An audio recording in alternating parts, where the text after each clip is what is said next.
You wouldn't put all of your money into a single stock, would you? Well, why would you have your entire life in one single country? Why would you have all of your risk into one jurisdiction that could potentially work against you? Now, a year ago, this might have seemed like a crazy question, but today we're seeing governments around the world shut down, lock in their citizens. Many countries around the world are doing this right now. And if you haven't taken the time to think through what it takes to be a sovereign man, or I should say a sovereign individual, sovereign woman, to really be free, to be able to direct your life as you see fit without a government locking you down, without a government tracking you or trapping you in, then you need to take time to think about that. Now, somebody who's probably the most instrumental in really shaping my worldview over the last decade is someone by the name of Sovereign Man, writes a newsletter called Sovereign Man. And I've been reading it for over a decade, and I have him on the show today to talk to us about what we can do to become more sovereign, to protect our freedom, so we can have more freedom in our life. Things that we can do, think through as far as in our own state, our own country, out of the country, ways that we can protect our own sovereignty and freedom. Like I said, this is the guy that's really helped shape my worldview over the last decade. I am so happy to sit down with him today. We have so many good topics, so many questions that I had to dig through with him. So don't miss it. Let's just jump right in. Hey everyone, welcome to another episode of the Market Disruptor Show. And today I am joined by Simon Black. He's the founder of Sovereign Man, which is a newsletter and service that I've been subscribed to for about a dozen years. I highly recommend it. I've really been looking forward to this interview. So Simon, thanks so much for joining us. Thanks very much. So, for whatever, a decade or a dozen years, however long you've been doing it, you've been writing this newsletter, Sovereign Man. And it's really about being a sovereign man. Why don't you just kind of give us a background on what you're doing and what the Sovereign Man is about? Well, I mean, we were kind of talking about it earlier. You joked maybe I was 10 years ahead of my time.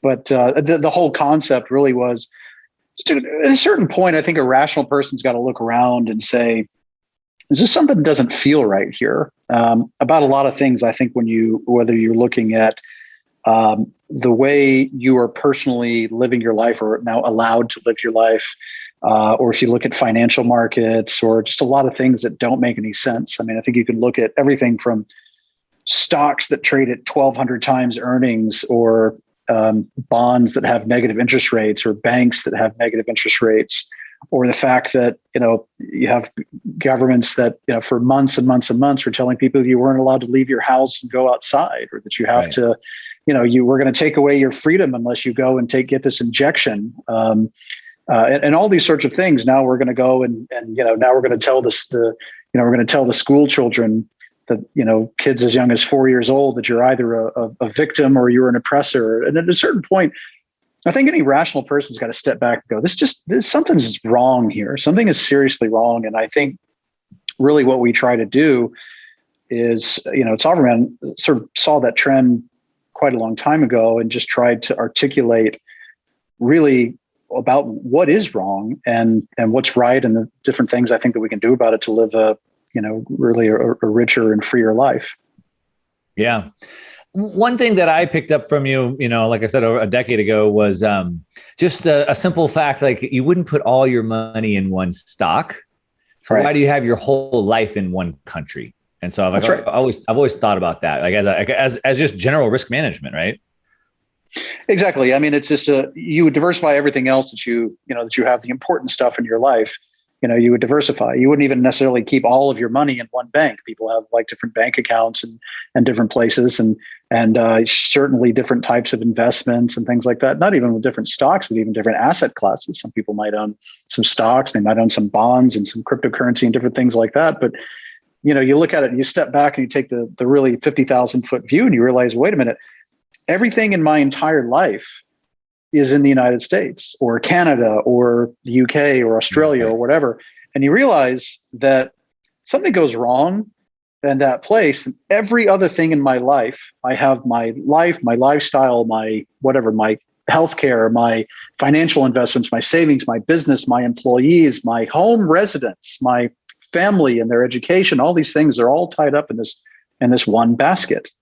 And so if something goes wrong with that basket, then all these things, things can start to go wrong very quickly. And so the idea is just basically using the concept of diversification, but geographic diversification as well. Start spreading that risk around a little bit to the entire globe. And when you really start thinking globally, you realize that in fact the world really is a big place, and there's a lot of options and a lot of opportunities out there. That for a lot of people, I think, especially in North America, they grow up and they have a view that anything outside of my home country is wrong or lower quality or whatever. And the reality is, when you actually open your mind to all the different possibilities that are out there, you find that there's just really honestly a whole world of opportunity that can dramatically improve your lifestyle and your freedom and possibly your financial position, your business opportunities, investment opportunities, et cetera. So it's just something that makes a lot of sense. And as we like to say, there's not really any downside to it at all. Hey guys, let me just interrupt this interview real quick just to plug the show sponsor, and that is BlockFi. Now, BlockFi is doing amazing things in the Bitcoin finance space. As a matter of fact, they've cracked some really big news by bringing on the ex-CFTC chair, Chris Giancarlo, and they are one of the most transparent, most heavily regulated companies inside the United States, which gives me a lot of trust into what their services are. Now, I've recently did a video talking about how to retire off of Bitcoin, and you can do that by leveraging debt and interest against Bitcoin. And BlockFi is the number one company in the United States, or maybe in the world, to go to and use. They are leading the charge. They're paying interest on your Bitcoin if you park it with them, or you can borrow against it. Now, as I broke down in that video, you can borrow against your Bitcoin. And when you take debt against it, it's not taxable. It's not a taxable event. You can use that debt for anything that you want, including to live off of, to leverage up and buy more, or roll it into another asset. You can do something like I've done recently, like sell some real estate, put that money into Bitcoin. Now, as that Bitcoin price has risen, I'm able to borrow against it and go back and buy the same real estate or something similar. And I still own the Bitcoin, and I also own the new asset as well. Lots of ways you can do this. And BlockFi is the company that I recommend. Down in the description, I have a link that you can click on. If you choose to use that link, you can earn up to $250 in Bitcoin just for using that link. So check out BlockFi now. Yeah. So I want to dig into kind of what's going on in the developed world, like you said, North America versus other parts of the world, and then get into specifically like some things that people could do to regain some sovereignty, have that insurance plan. So we'll talk about those things, but I guess like we've said, you've been talking about this for a decade. It's never been easier to do this than it is today because of now being able to do Zoom like we're doing right now, and all these things. Of course, money is all digital as well, so it's easier. But I guess someone like me who's even been paying attention to this for a decade and it's really my worldview, I still feel like maybe I haven't done enough to diversify. And I guess probably a lot of people think of it like insurance. Mm-hmm. Like, I don't want to leave my home country and my home. But if things were to fall apart, well, I should probably have that insurance in place. Do you think that's how kind of most people look at it, or you would look at it? Yeah, you might. Yeah. I mean, in the same way, most people don't want to write a check for a life insurance policy either. Most people don't want to write a check for their, for their flood insurance, whatever. But by God, you're glad you did if the time comes and you might actually need it.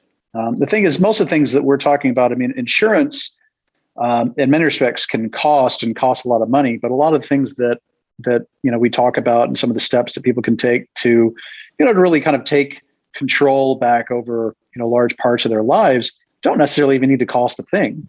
And if they do, or incredibly low cost. So I mean, just moving money, for example, to say, okay, you've got 100% of your assets in this one bank account that's in your home country, and so something happens, some guy decides to just file some ridiculously frivolous lawsuit because you own a restaurant and, one of your, you had some waiter who's 15 years old who's poured coffee on one of your patrons.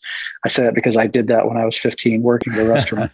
So now you get sued, and it's like now all your entire life and your livelihood now is tied up in this thing because you didn't bother to take steps to diversify, protect your assets. Well, you can go and open up another bank account somewhere else. You can withdraw physical cash from a bank or gold, buy gold and move it overseas and a lot of these things are really just a question of transferring one asset to another in a way that doesn't, in many respects, really cost you anything. It's just a question of moving some items on your balance sheet around a little bit, as opposed to even incurring any expenses.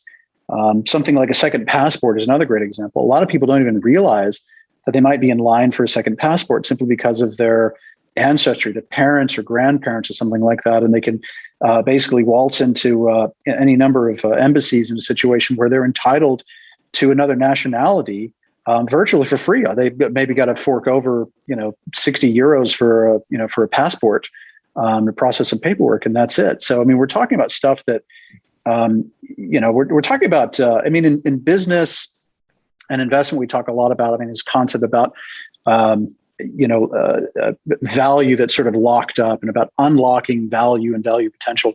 Reality is, a lot of people have things they might already not even realize are on their sort of personal balance sheets. If you think about it, you've got a sovereign balance sheet in a way, and you've got something that's on your sovereign balance sheet. Maybe you're entitled to second citizenship or something like that. It's a great example. And it's sort of this potential that's locked up there.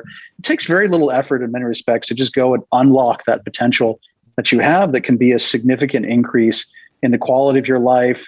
And more importantly, to think about it like an insurance policy. A second passport is an insurance policy, a foreign bank account or gold stored in another jurisdiction. These are just another type of insurance policy to ensure that if something happens, you're going to be in a position of strength. And even if nothing bad ever happens, you're not going to be worse off for it. Right. Yeah, I really want to dig into a lot of that stuff that you just said, and get into maybe some kind of more specific stuff that people can think through about regaining that sovereignty. Before we dive into those specifics, I want to just jump back a little bit to get a bigger picture. One thing that I really like that you've always done, and I get it in your email newsletter, so everyone should just get that email newsletter if you like these topics. But I really love how you pull these historical narratives in. Fans of my channel know on most of my YouTube videos, I try to pull like a historical narrative in as well. So I love that. Really, really interests me. And so I'm curious, with that kind of view that you have this good view of history, and then at the same time, where we're at today. I know you travel the world a lot. What do you think? I mean, where do you see that we're at, I guess, using history as a guide? I mean, we're at the end of the Roman Empire, like we're at the final stages of a collapse, or like what's your worldview with that historical lens? Well, I mean, historically speaking, Rome is always an interesting example. I mean, you've got the sort of the Western portion of Rome that lasted, it was 500 years as a republic, and another roughly 500 years as an empire. But then it really shifted east and lasted another 1,000 years in the east, which is kind of interesting. I mean, Byzantium was really a thing until the mid 1400s.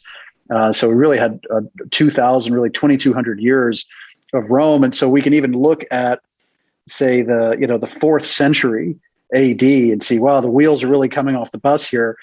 And yet it still lasted another 1,000 years, realistically beyond that. So it's great for metaphorical examples, but I think from a historical perspective, there are probably a lot of other things, very specific instances. So I'll give you an example. Like last summer when the streets were raging and everything was on fire, and people were out protesting and so forth. There was a lot of, people saying, it's like the 1960s all over again. And I would say, well, that's actually not true. It's like to a degree, yeah, sure, it's 1960s. But I think if you go back to the 1500s and 1600s and see the Dutch revolutionary period, for example, when the Netherlands today was under control of the Spanish Empire, this is a very interesting period of history because they had similar issues where Protestant revolutionaries went in and took out all the Catholics. They ripped down all the monuments. They went around, basically you had Catholic people out in the streets that were maybe just sitting at a cafe or a restaurant, and all of a sudden a mob of angry Protestants would come over and beat them and assault them and these sorts of things. And so we started to see these origins of different civil wars between groups and factions. Most of them were over religion. We saw the same thing in France, where basically civil wars between the Protestants and the Catholics. And at a certain point, you kind of have to look back and say, this is so weird that these sorts of things happen. I mean, we have the benefit of hindsight to say, you believed in the same God, you believed in the same book, you believed in the same, basic principles. You differed on a few details related to the Eucharist and all these different things. And yet these minor details, you agreed on like 95% of the common ground and differed on 5% of the details. And you literally went to war and killed each other over this 5% difference. And to me, that's that's kind of where we are right now, is we're in this stage of pettiness where I think people generally agree on basic things like racism is bad and it's stupid, or I don't think has ever stood up and said, I think COVID is great, and I think the virus I think more people should die of the virus. Nobody's going to say that, right? Because that's just dumb. Of course, any disease is bad. Excuse me. I think any disease is bad.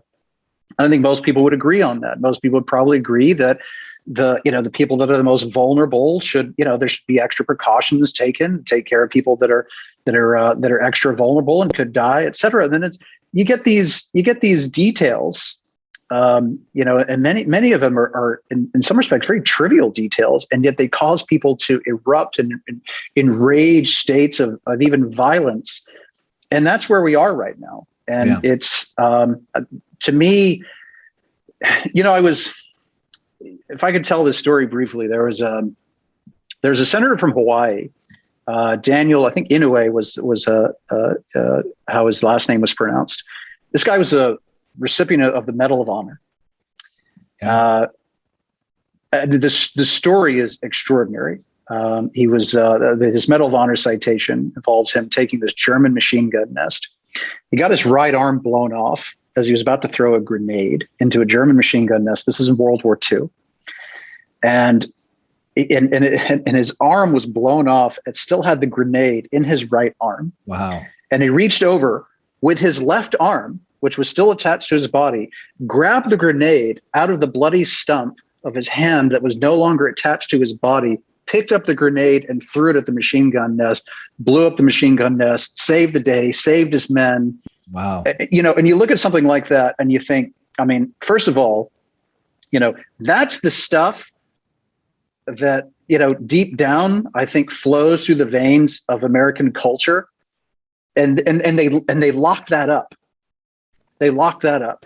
They told everybody to stay home and be afraid. And now I think they've been very successful at that. But what's even more interesting is that as Inouye was recovering from his wounds in the field hospital, he met another soldier who was recovering from his wounds, a guy named Bob Dole. And both of them went on later to become U.S. senators, and they were on the Senate floor. One was Democrat and one was Republican. And I always hate talking about political parties because it's not, I have no dog in the fight. It doesn't matter to me. I think they're kind of all the same. But they were on opposite sides. And these two guys who were both war heroes were able to come together and have civil discussion, find compromise, find common ground, and be able to figure out a way forward because they both cared about the good of the country. They differed on details, but they knew that for the most part, 95% of the way, they both cared about America and they cared what the future would hold. And they're able to find common ground. You cannot do that anymore. It's so just dreadfully polarized.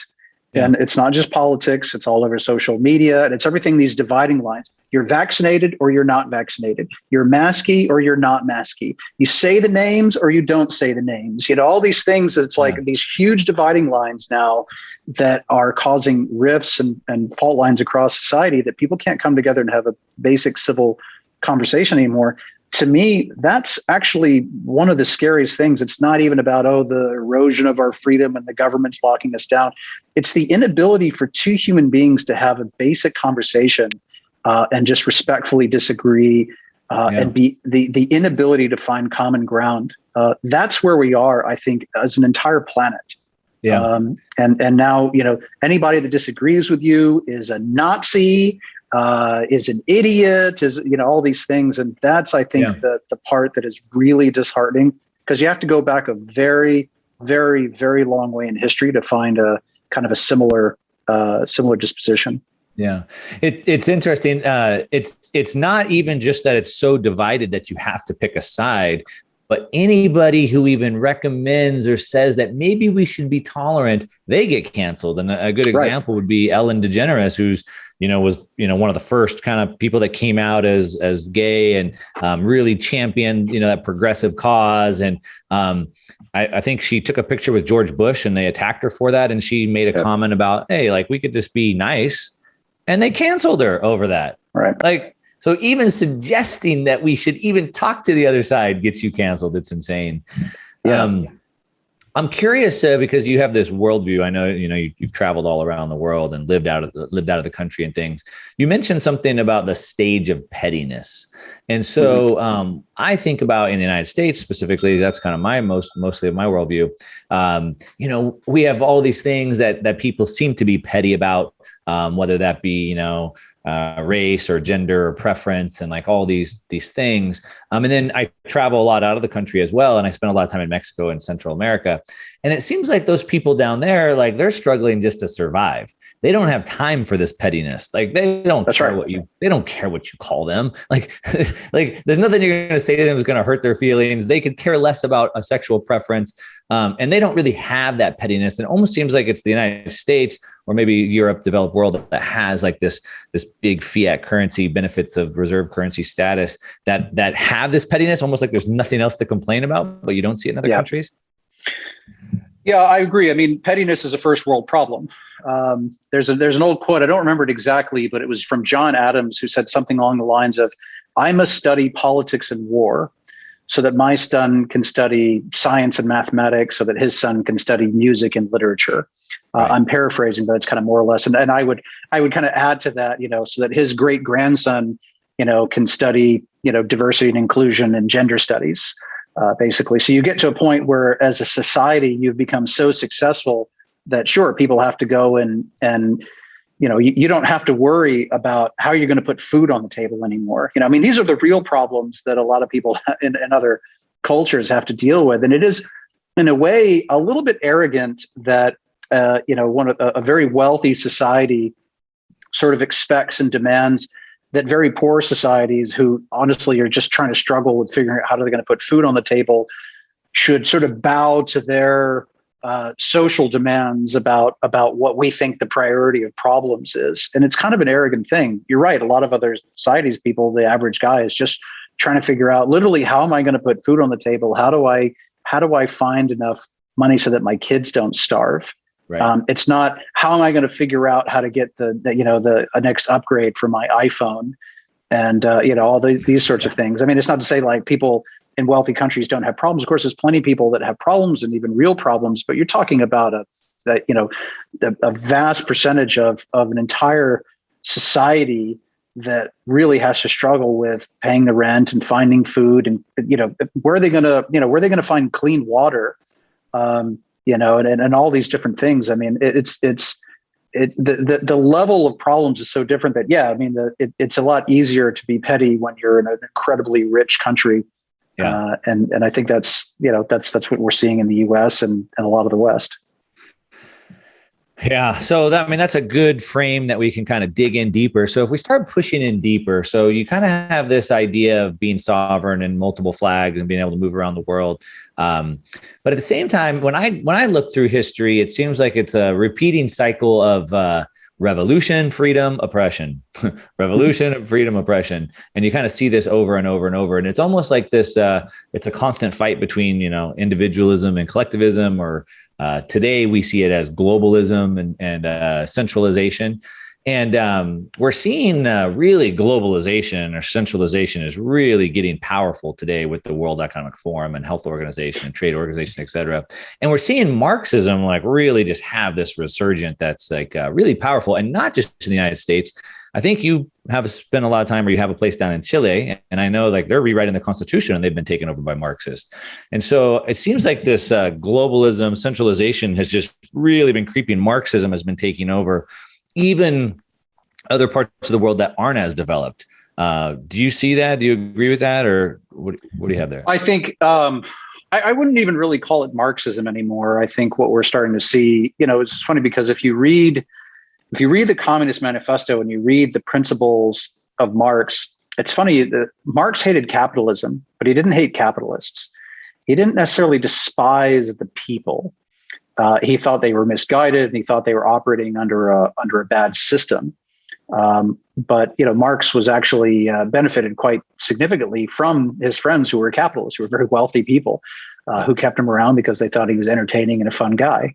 So today, it's entirely different. Today, this sort of new Marxism, if we want to call it that, is sort of not only do we want to take your property, We want to take your stuff. We want to take your wealth. We want to take your income, but we want to make you out to be a terrible person too.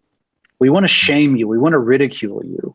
When we're willing to do whatever it takes, we'll break the law and hack the IRS and publish your, the confidential information of your tax returns and so forth, simply so that we can shame you. And your only crime is being successful, and so this is sort of the level that, and you see this now from very established political leadership. Obviously the squad and all these people that are basically they're not Marxists. They're way beyond Marxism, because Marx would have stopped at saying we want to take your money.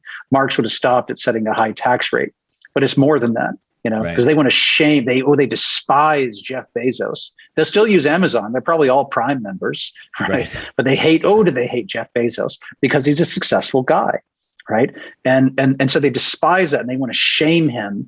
And they're willing to do, I thought, one of the most ridiculous things that really showed a sign of the times was when it was right after AOC got elected. They went and chased this guy out of New York City when they picked New York for Amazon's HQ2.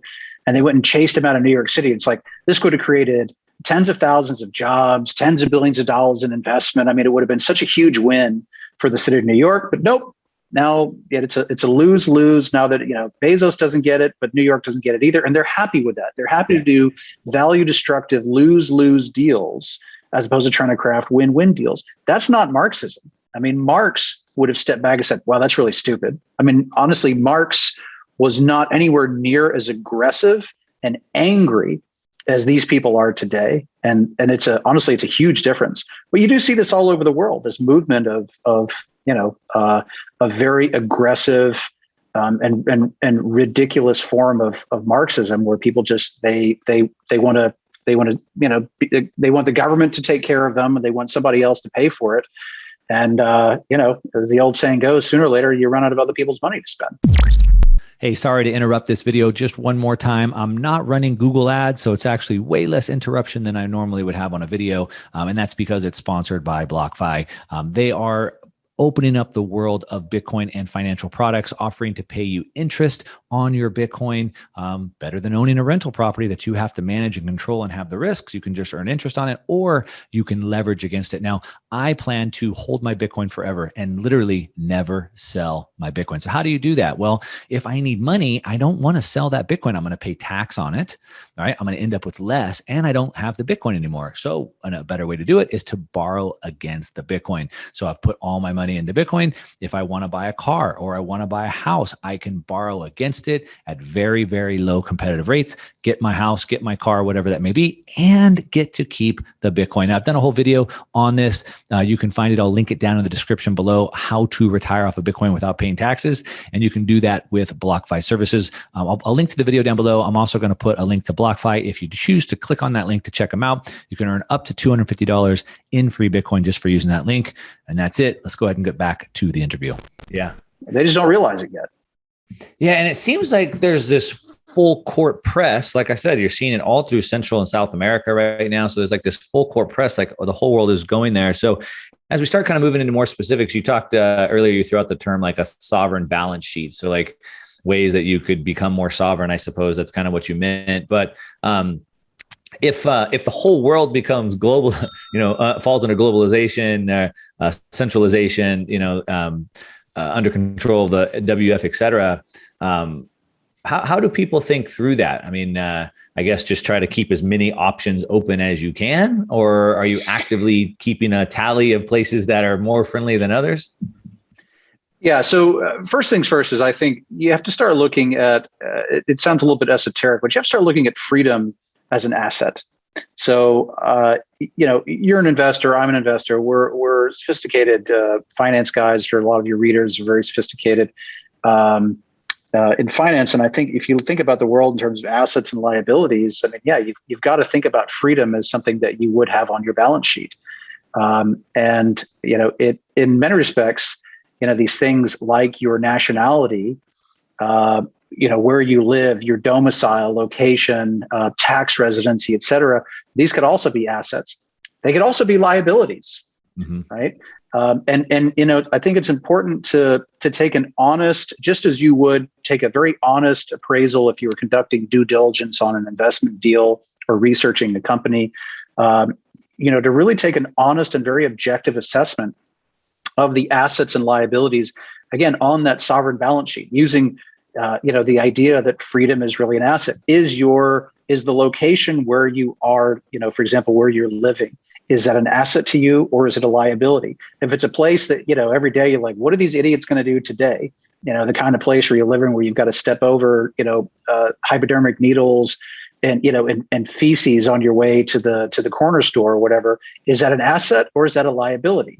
Are your local politicians the kinds of people, that are saying, we're coming for you, Jeff Bezos?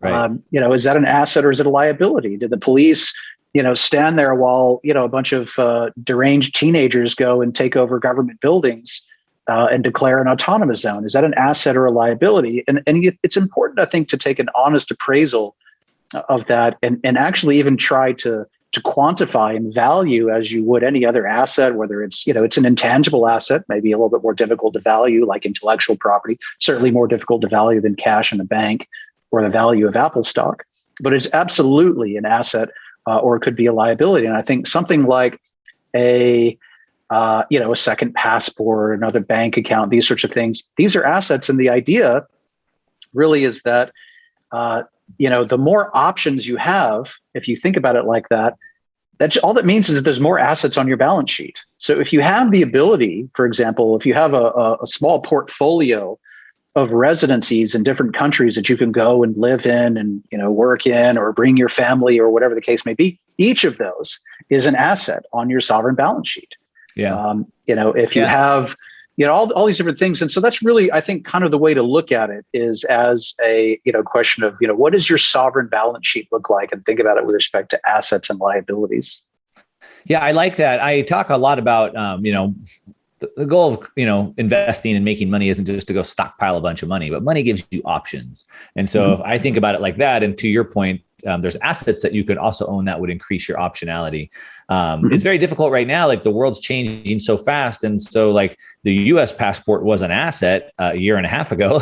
And then after the pandemic in whatever, April or May of last year, it was a liability. It was like the worst passport to have.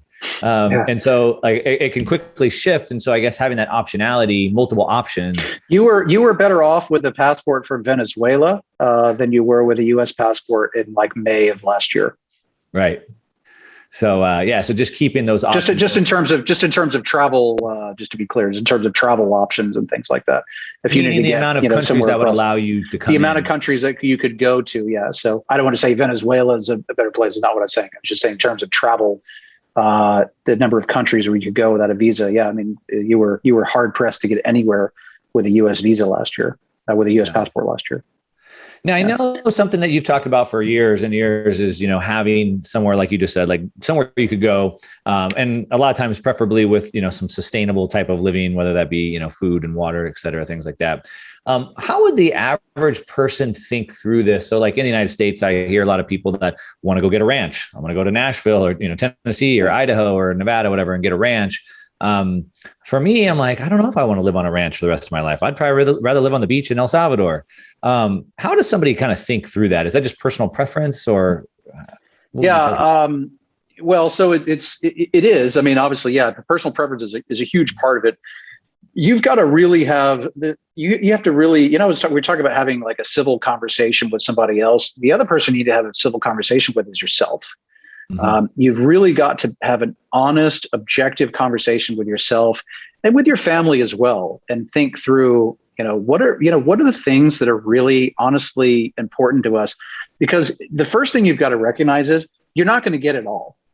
In this world, you're just not going to get it all. To have a place where you can say, there's no elements of this new Marxism. They're totally fine with COVID and they're very loose and relaxed and everything's fine. And it's got this and this and this and this and this. And you got these 20 things that are important to you. You're just not going to get all of those things. And so it's a question to, really prioritize the things that are most important to you and figure out what you can live with, what you can't live without, and kind of prioritize that way. And then it's you've got to really start making some some very deliberate decisions about where you live. The other thing that I would really encourage people to think about is that we can talk a lot about different countries and different whatever, but honestly, local matters so much more than just about anything else. And I'll give you an example. I mean, I spent a couple of months in Cancun, Mexico earlier this year. And it's funny because Mexico is a big country. And to say Mexico is like this, well, that would be completely ridiculous, because it'd be like saying that the US is like this. And as we can obviously see, what's going on in New York City is completely different than what's going on in, North Central Florida and Ocala, Florida, for example. Right. I mean, it's just totally different, right? Mm-hmm. In the same way, Mexico, what was going on in Cancun versus Mexico City or Guadalajara, totally different.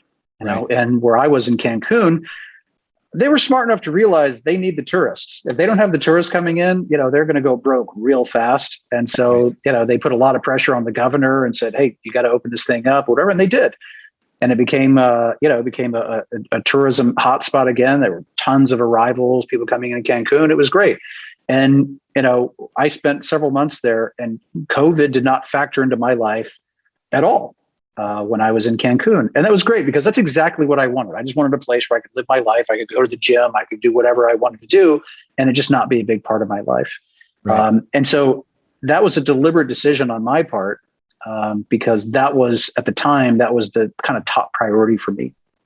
And I think it's a question of really thinking through those things and knowing yourself well enough to know, as you say, like, do I really see myself on a ranch, for the rest of my life, and all these sorts of things. Like, you gotta think these things through. And again, the more options you have, if you can give yourself more options, the better off you are, because the idea of saying, like, I'm going to have this one thing, it goes back to the original concept of putting all your eggs in one basket. And if you go all in on this one thing and go, I'm going all in on the ranch in Idaho, or whatever, right? Idaho is very popular, and, right. My sister lives there, and it's a beautiful place, and nothing against Idaho. I think it's great. You go all in on anything, and you're assuming a certain level of risk that you might not realize you're assuming. Right? Because you have just now put all of your eggs in one basket. So the idea is to find, you like Idaho, you like the ranch thing, great, but at least give yourself another option or two, and put more assets on your sovereign balance sheet. How do you do that? Well, you can go out and get, a backup residency somewhere. You can go out and get, for example, Mexican residency. It's easy. It's really easy. There are so many different ways you can obtain residency in Mexico. And I'm not saying people should get residency in Mexico. I'm just saying it's an option that is very easy. And once you have it, it's an asset on your sovereign balance sheet, because it means that no matter what happens, you'll always have this other place that you can go. And it's a huge country, and there's beaches, and there's mountains, and there's big cities and little towns and all these sorts of things. And maybe that's not your cup of tea. Maybe, something more sophisticated is up your alley. And so maybe you would want to consider a golden visa program in Europe, where you can buy real estate in one of these countries like Portugal, for example, which is, they're changing the rules on that and curtailing the program. But these options exist in a lot of places. You can buy real estate and get residency there, and that gives you another option. There's a lot of debt financing available for that. And by the way, since you're in Europe, euro-denominated financing is available at, in some respects, even 0%, possibly even negative interest rates, wow. Right? So you have a lot of ways that you can, all these programs have rules about paid-in capital, et cetera. But, they're always ways that you can, set yourself up for maximum benefit based on the specific outcome that you're trying to achieve for yourself. And so, all these, again, are assets on your sovereign balance sheet. If you have the ability to pick up and go somewhere because you have residency here or there, or whatever, like, great. And it means that you're not all in on a single option. And if you're all in on any one thing, it does mean that you're taking on some level of risk, whether you realize it or not. Yeah. Yeah, I love that. So first, sit down and figure out what it is that you want. A lot of times people don't take the time to actually think through what they want. So that's important. And like I said, I've kind of thought through myself. And a lot of that is because I've spent a lot of time traveling, specifically a lot of time in Mexico and Central America. I'm actually in the process of building a house down in Mexico right now. So where at? It's north of Cabo, out on the East Cape. Oh, cool. Okay. Yeah. We've spent over the last 6-7 years, I've spent a lot of time in mainland Mexico, typically in Oaxaca, from like Puerto Escondido down to Salina Cruz. I'm a surfer, so that's where all the good waves are. Sure. It's a little jungly over there. For some reason, I just really love the desert over there in the Baja Peninsula. And it's an easy drive if I need to. So a couple of things that I kind of put into my kind of my classification. Well, and what you're saying right now is a great example of a way to think about it. Because what do we learn from this? You're a surfer. So this is something that you really like, that's important to you. So you want to be near the beach. You've tried out a couple of different places. So you know what you like, you know what you don't like, you know the areas, pretty well that you like. You think it's important to be able to have, driving access from where you were in California, et cetera. So like all these things is exactly what you just said is a great framework for anybody to sort of start thinking through their own, option, what I call a plan B. And really at this point, it's kind of plan B, C, D, E, F, and G. As many variants of COVID as there are, you should have your Delta plan and your Lambda plan, and everything else associated with that, because the more options you have, you can have, the better off you'll be. But exactly the way that you were just describing it is a great way to think about it. And I'll tell people, you need to get out and travel a little bit. So I've been to these places. I've started to find the places I do like, I don't like. And now if Mexico didn't work, I could go to El Salvador, for example. I know exactly where I would go. I know people there. I know the area. And so that gives me some options. In building out the plan B, so that's like a location. That's a big one. I guess the other big bucket would be money. And so you talk about having bank accounts in other locations. You talk about having gold potentially stored in other locations. And I'll tell you a side note for the audience too. I would say that you're probably the most responsible for getting me into Bitcoin.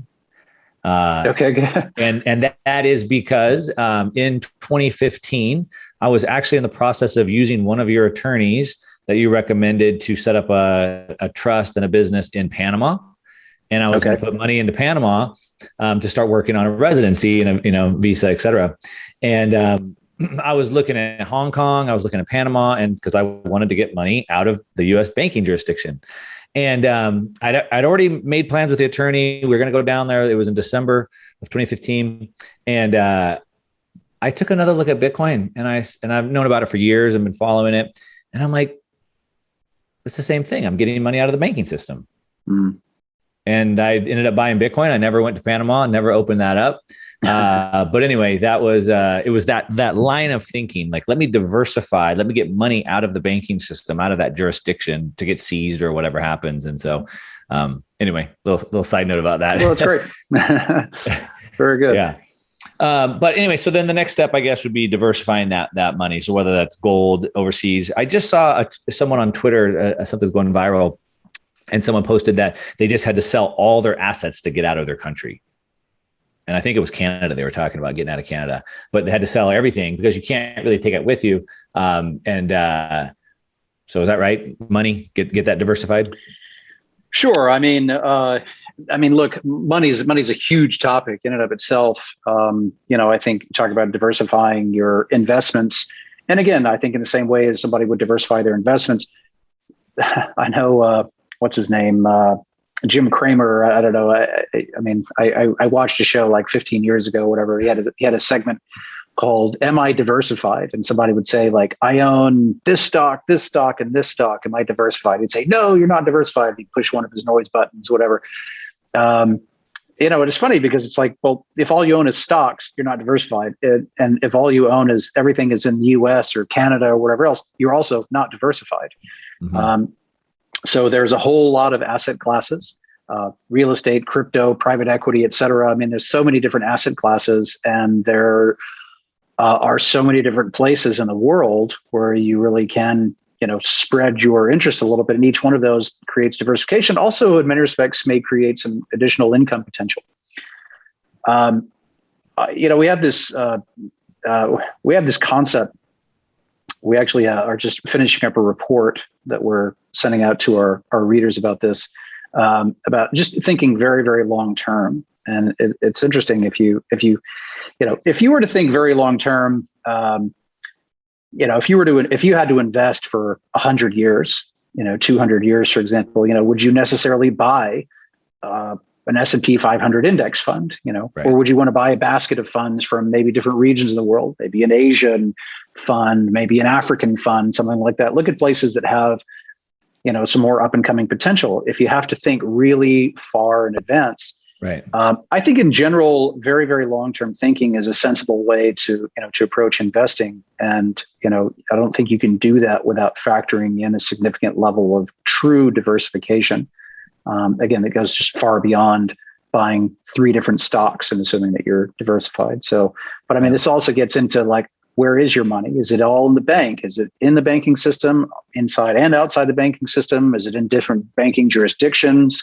There's so many different ways to sort of diversify that. And same thing as well with your income. Is all of your income from one source? Is there another type of income that you can generate? Can you generate some passive income? Can you set up a business to be able to generate additional income, or make some other investments that generate, additional cash flow, et cetera? And can you diversify those? So I think the idea of diversification of money covers so many different topics, but it is, most definitely critically important. All right. We're gonna wrap it up, but I want to ask you the big question. The big question that I'm hoping to hear your answer here. So I get asked this question all the time, which is like, Mark, where are we gonna go? Right? Mostly from US people, Canadians as well. But like, where are we gonna go? A lot of people feel this like the walls are closing in. I've been paying attention because like I want to get out before it's too late, but I don't really want to get out before I need to. But a lot of people are feeling that I answer that question a lot. So I get it that there's you already kind of said like optimize for different things, but if it's for freedom, let's just say it's for freedom. And we had to go in the next year, where do you think the top couple places would be that you would think you would go? Obviously, things can change, but people might want to put on their radar. Look, everybody's got it. I have my own list of places that I really like, but that's because they conform to my specific criteria. So let's just optimize for like freedom.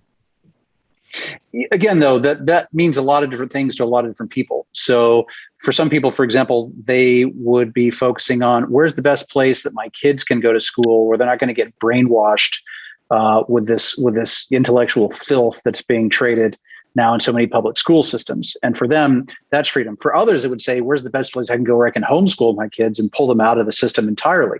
That's a different type of freedom, right? For some people, it's where can I go, let's say as a wealthy individual who doesn't want to feel the constant onslaught of the angry, rabid Marxists coming after me, versus others, where can I go where I don't have to worry about vaccine passports, or where can I go without having to worry about having to put on a mask? This is really the kind of specificity and level of detail that you would want to think through in terms of the priorities and the things that are important to you. For me, for example, I ended up in Mexico very deliberately because I didn't want, as I mentioned, I didn't want COVID to have much of an impact on my life. A big part of that was because I knew I was going to have a child, and I didn't want, most importantly, my number one priority was for COVID to not have any impact on the birth of my child.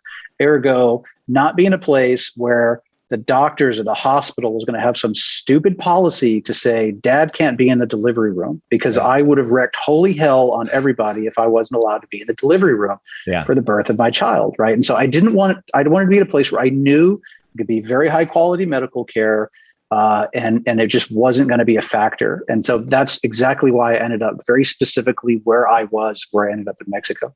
So, it's maybe not the answer. I know that I get these questions. A lot of people say, well, they're looking for like this kind of exact, like 1, 2, 3, list. And I think my answer is always disappointing because and I hate to say it depends, but it's all up to you as the individual. And I think in your case, your list, you're going to have certain criteria. I'm not a surfer, right? So there's going to be certain things on your list.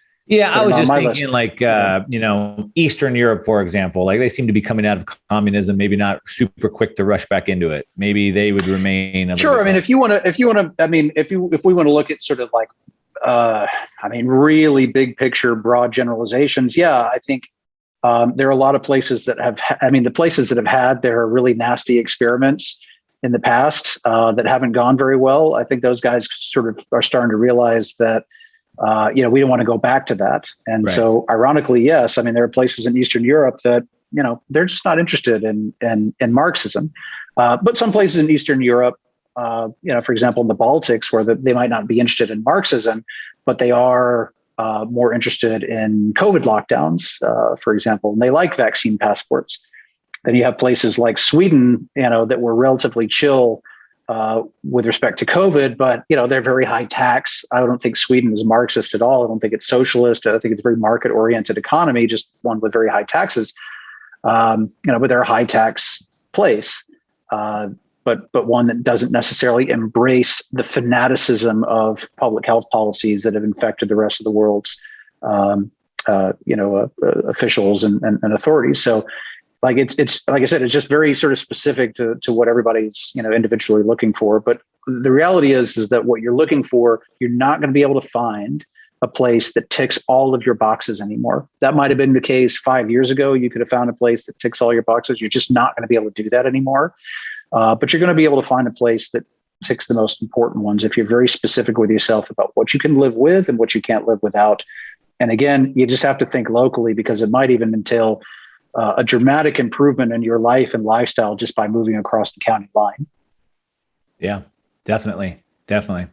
Well, with that, we're going to go ahead and we'll go ahead and wrap it up. I appreciate that. So much good information. Like I said, I've been following you for a long time. I'd recommend everyone else do as well. So anywhere that you want to direct people to follow along? No, I mean, just the main website is just sovereignman.com. So you got it. We'll go ahead and link to that down below. Okay. I know you got a YouTube channel as well, so we'll link to that as well. And with that, we'll. I think we quit YouTube after we did a podcast a week or two ago about COVID, and then suddenly the gal that runs my company said that YouTube had apparently temporarily suspended us. So so I don't think we're really on YouTube anymore. All right. Well, then we'll link to your website down below. Okay. All right. Thanks so much. Okay. All right. Thanks, buddy.